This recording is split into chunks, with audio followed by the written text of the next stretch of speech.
Welcome into the show. This is the San Francisco 49ers Report by Chat Sports. I'm Chase Sr. Appreciate all of you for being here with us. And we got so used to having all of these Victory Monday segments after San Francisco got out to that 5-0 start. That last victory against the Dallas Cowboys had a lot of people thinking that the Niners were the best all-around team in football, but they flatlined the last two games in ugly losses to the Cleveland Browns and on Monday Night Football to the Minnesota Vikings. And when you think about what went wrong for San Francisco in that game, suffering their second consecutive loss, if you were put together a guide on how to lose a football game with self-inflicted wounds and shooting yourselves in the foot, San Francisco basically accomplished all of that by doing all of these things and even more that we'll unpack on today's show.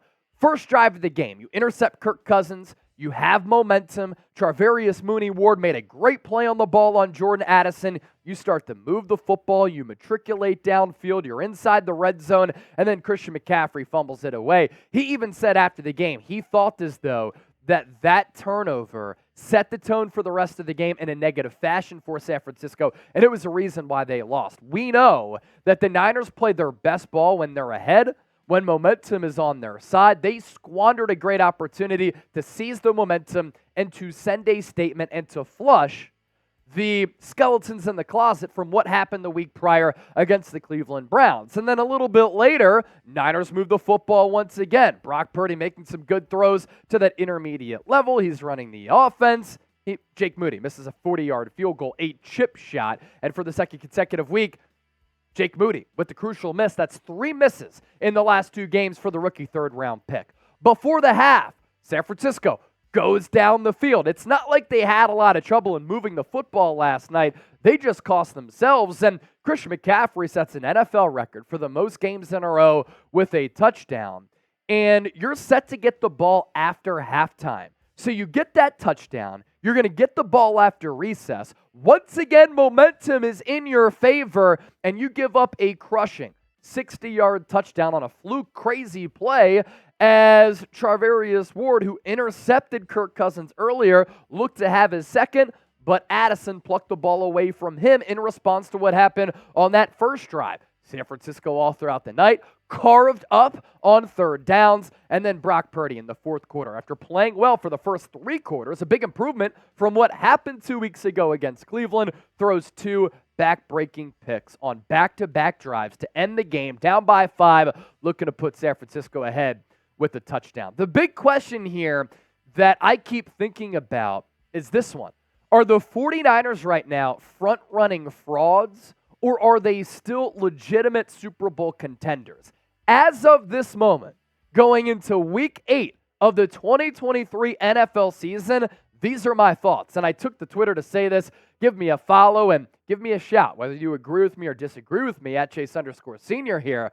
Right now, in my eyes, I think the 49ers are fraudulent frontrunners. Here's why. San Francisco looks dominant. They play great when everything is going well and they have a lead. Yet when they get punched in the teeth and they're in a grimy game, which they've been in the last 2 weeks, San Francisco is now 0-2 in those spots. Now the Niners can change that narrative, but right now that's who they are, and right now they are not the best team in the NFC. The best team in the NFC is the team that beat them in the NFC Championship game in the Philadelphia Eagles. And all of these things can be true, and these are some concerns coming out of that loss against Minnesota. Niners got bullied on third downs, money allocated along the defensive line, paying big-time dollars to Nick Bosa, to Javon Hargrave, to Eric Armstead, spending a second-round pick on Drake Jackson. It's not yielding results. They could get to Kirk Cousins all throughout the night. 0 sacks in that game. Whatever Steve Wilks and the defense tried to do, Minnesota had an answer.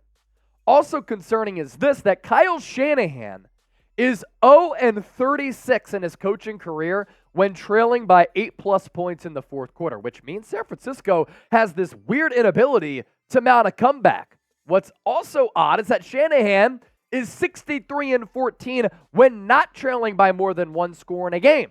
That is front running to the highest degree. And then Brock Purdy, good first 3 quarters, a bad last quarter, and one of your stars hasn't showed up so far this year, and I gave him some slack to start the year. But at this point, going into Week 8, it's become unacceptable for Nick Bosa to not impact the game the way that he did last year when he won Defensive Player of the Year. This year, last couple of weeks, it's like he's been in the witness protection program. We keep waiting for Nick Bosa to break out, and he isn't. Also unacceptable, the third down defense for San Francisco. Kirk Cousins has this dubious history with how he plays primetime Monday Night Football in some of these big spots. Last night, he had one of the best games of his career against a defense that we thought was one of the best in football, if not the best. On third down, Cousins, 9 of 12. 8 of those completions went for first downs. He chucked it for 182 yards on third downs alone, 2 touchdowns, and a 156.3 passer rating. Now, with that, a lot of people have been asking me this, and a lot of people have been commenting this on the show. I've seen it littered across the comment section, whether we've been live or on some of our videos. Should San Francisco fire Steve Wilks? And if the Niners had a Robert Saleh, a DeMeco Ryans, would they have had a performance like this? I think it's a little bit of an overreaction to think that the Niners should fire Steve Wilks right now, and the numbers back that up because it's had an answer for everything. And at some point, you can't just blame Steve Wilks. At some point, the players have to get home. The players have to generate a pass rush. The players have to get to the quarterback. And I'm talking about big money players like Eric Armstead, like Javon Hargrave, who hasn't done anything in weeks, as well as Nick Bosa. I don't think that you can blame solely the scheme. It's the players that have to take control of this because Steve Wilks isn't the one who's one-on-one against an offensive tackle like Bosa is with an opportunity to impact the game. And that's why even Bosa after the game said, I need to do a better job, and I left some plays on the field. Look at Cousins' stat line against what we thought was an elite defense. I understand everybody has a down day. Teams struggle from time to time. Sometimes I have a down day on air where I keep stumbling over my words and I'm not feeling it, right? But coming off a loss against Cleveland, in a big spot like this, you allow Kirk Cousins to go 35 of 45 for 378, 2 touchdowns, 1 interception, and after that first pick, he was pretty much flawless. A big reason why Cousins was so flawless last night, it's the Niners' lack of pass rush. We got to take a look at some numbers because this is definitely concerning. Against the blitz, Cousins, 8 of 13, 138 yards, a touchdown and a pick, a passer rating of 91.2, 0 sacks, and a pressure rate of 23.1%. He had an answer for the blitz. He had an answer for the non-blitzes because Cousins, no blitz, 27 of 32, 240 yards, a touchdown, and a passer rating of 108.3. Once again, 0 sacks, and the pressure rate pretty much the same, hovering around 23%.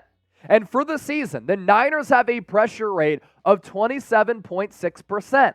That is 22nd among 32 teams in the NFL, and it's 23.5 when not blitzing, 40.5 when they do blitz, 23rd and 18th respectively in the NFL on those latter two numbers. And to summarize that, that is not good when you can't pressure with your 4 defensive linemen when dialing up blitzes, or you can't generate pressure even with those 4 defensive linemen, because if you get pressure with 4, it makes the back end's job easier. And what happened last night? The back end really struggled. So right now, this is the Niners' biggest issue defensively, given the investments they made to upgrade the pass rush. Yet, it's not yielding results right now. Still plenty to get to here on the show. First, though, look at these numbers here to my right. The 49ers Report is the largest independently run Niners channel on YouTube, and we're approaching 100,000 subscribers. I believe that we've been able to grow like this under my watch because we give you informative, entertaining, insightful Niners analysis. We connect with the fan base. We allow this to be a forum for the faithful. We're consistent with our content. We have bold opinions and good analysis. So if you're in the market for that and you want Niners shows every single day, in addition to our insane watch parties, make sure you hit that subscribe button. Can we get to 98,000 subs by game day on Sunday? What also irks me about that Niners defensive performance, and it's this week and last week, I know they didn't give up that many points against Cleveland, but in big spots they were penalized or didn't make a play. The Niners' sloppiness And looking ill-prepared is unacceptable for a team that has Super Bowl aspirations. And you can tell that after getting off to that 5-0 start, they let human nature come in. And they started to feel themselves. In the last 2 weeks, they've gotten punched in the balls, and they haven't been able to respond. 9 missed tackles against the Vikings. They had 10 missed tackles against the Cleveland Browns. That's getting your ass kicked. That's bad preparation. That's bad execution. It's the other team working a little bit harder than you, and their mental and physical lapses that can't take place. A soft team right now over the last 2 games is San Francisco. And if you want to deny those facts, you can, but that's the truth. And the Niners have to look in the mirror right now and take accountability. Luckily, they do have a couple of leaders who do that and did that. Bosa, Warner, Purdy, Christian McCaffrey, all after the game, taking accountability for that loss. A positive spin, if you want to go glass half full, and I'm a glass half full approach kind of guy, it's good that these struggles are happening right now and not later. And what did I say after that Cowboys victory? This is all good when you win 42-10, but are you peaking a little bit too early? The NFL is far too deep and far too talented to just run through opponents every single week. So it's good to have these struggles for the team, for the defense, for Brock Purdy, for Kyle Shanahan now and not later. And going back to the Steve Wilks point, fire Steve Wilks, he's awful. I mean, going into the Vikings game, the Niners were first in points per game allowed at 14.5, first in interceptions, third in yards per game, fifth in rushing yards per game, third in the NFL in quarterback pressures. If the quarterback pressures can turn into sacks, it'll make the defense's job a lot easier. You're due to have a clunker at some point. So again, if you want a positive spin, it's the fact that the Niners were great in not giving up many points. And then Monday Night Football in Minneapolis, where they have not won over the last, 31 years, was just one of those wild and fluky games. But it doesn't get any easier with the Cincinnati Bengals coming to town next week in Week 8. So with that, we ask you this. It is today's poll question, and it's our pinned comment. So make sure you go on down and get those votes in. I always go back to see what y'all are saying.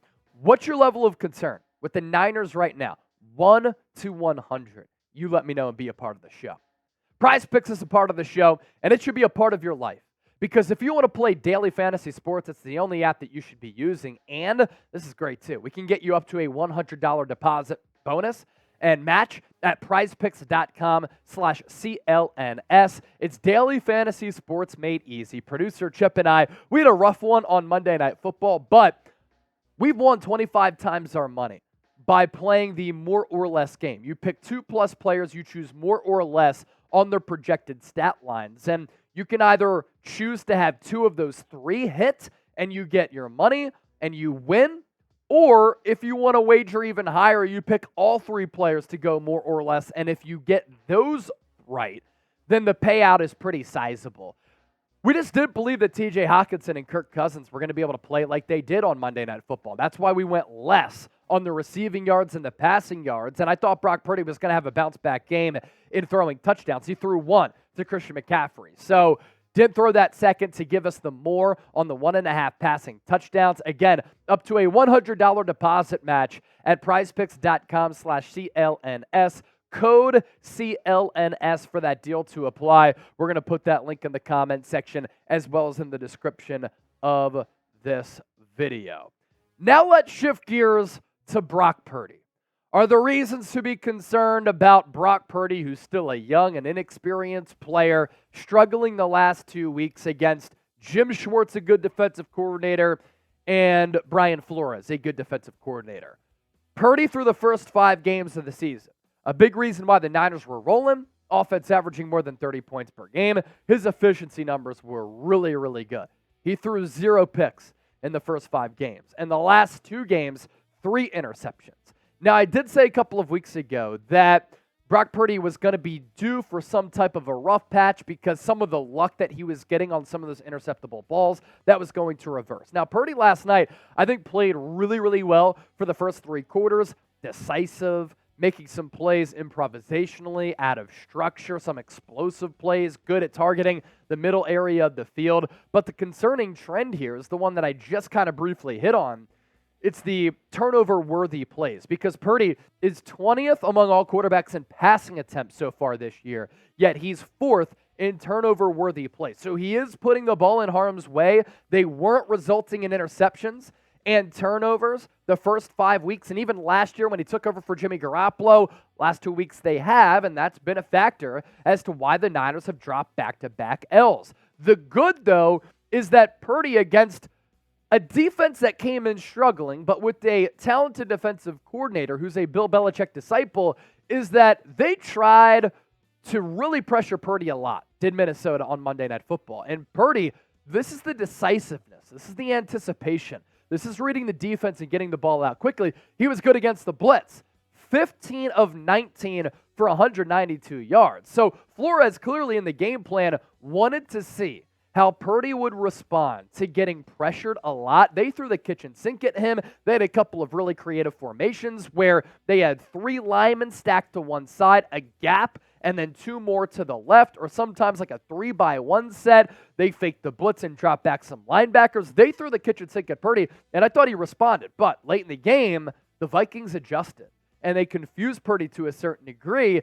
The Vikings started to drop back in coverage on those last 2 drives, and that's why Purdy partially threw those 2 interceptions. Now, I know Jaylon Jennings kind of broke off his route and got really sloppy on the first pick.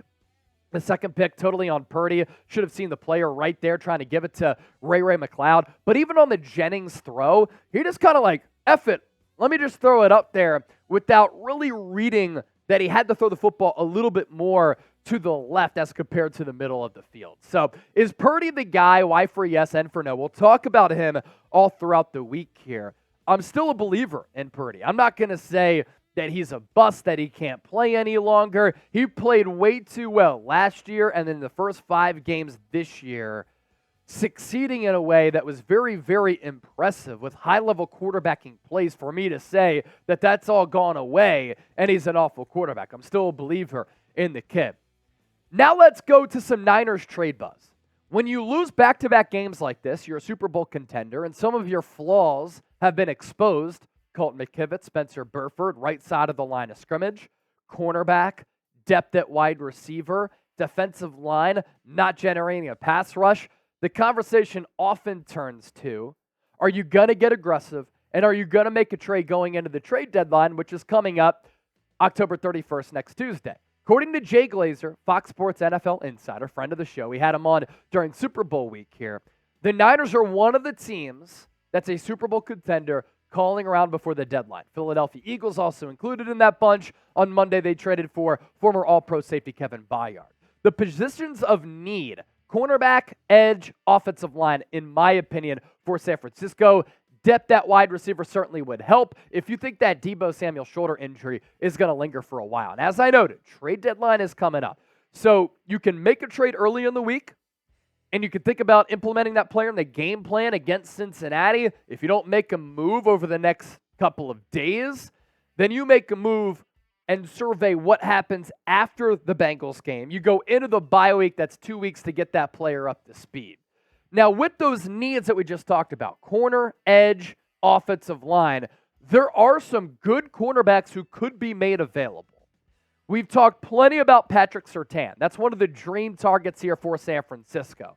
A building block who's one of the top overall corners in the game, but also one of the top young building blocks that you could have for your organization. So he's a really good player for a Broncos team that did beat the Green Bay Packers, but if they're in sell mode and they are certainly attracted by an offer that would include a Jalen Ramsey type of package of multiple first-round picks, you might have to have that conversation of, okay, for Surtain, he's young. He's going to be a cost-controlled asset for the next few years. Are you going to draft the player better than that? If not, why don't you just trade for him? Jaylon Johnson had a pick 6 this past weekend for the Chicago Bears and that win over the fraudulent Raiders. He's a fantastic player and a great corner, as him and Surtain would both form a great 1-2 punch with him and Charvarius Mooney-Ward, allowing you to put Deommodore Lenoir in the slot to get Isaiah Oliver off the field more often.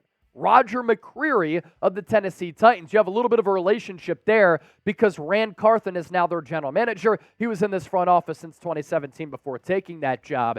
And according to everything that I've kind of heard, the Tennessee Titans listening to offers on pretty much any player. That includes a guy like McCreary. They just traded away Kevin Byard. It includes DeAndre Hopkins and some other players on that roster, even like Derrick Henry, who's a franchise icon.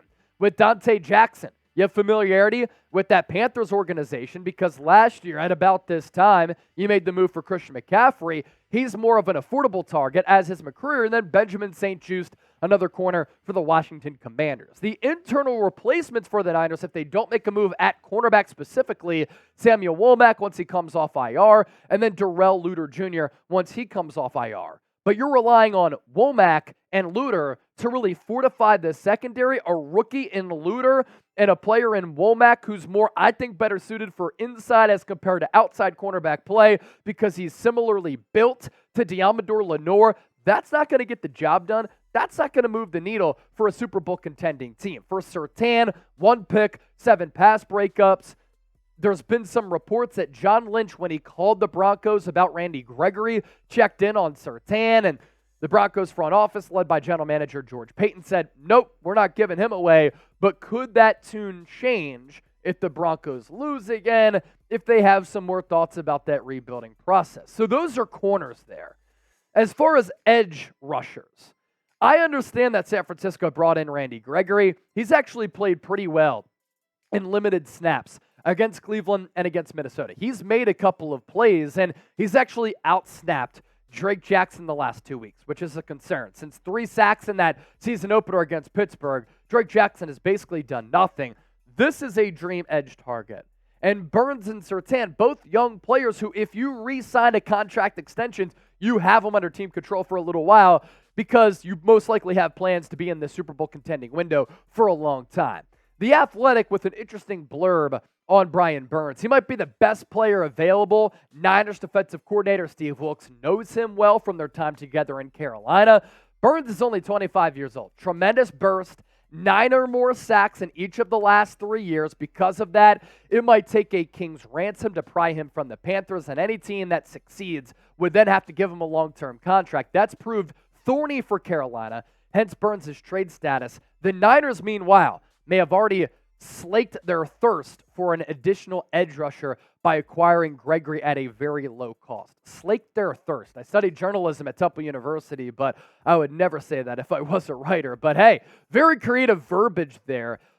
Bottom line, going to take a lot to bring in a player like Brian Burns. But again, if you're willing to give up draft capital for a Burns, a Surtain, you're doing it operating under the premise that those players are going to be better than any type of draftee that you bring in to impact and have an effect on trying to win a Super Bowl. Now, obviously, you sign Surtain and Burns to a contract extension, it's far richer than a rookie. But is that rookie going to be able to have an impact outside of offensive tackle for a team that's ready to win right now?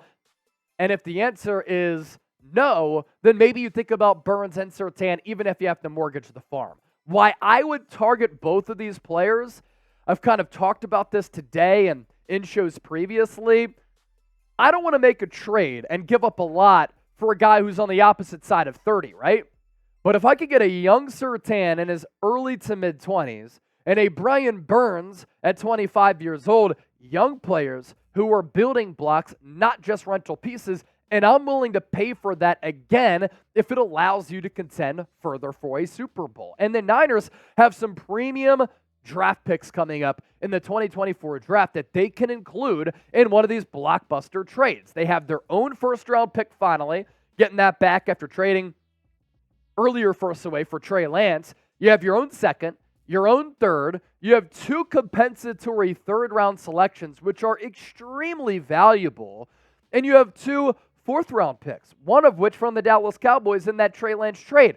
Those right there are really, really good assets, 7 of them, not including some of the late-round picks that the Niners have at their disposal as well, and the fact that right now they have $40+ million in cap space. You can roll it over, and you can use it to pay a guy like Hufanga and Brandon Ayuk, but you're going to have money left over as well.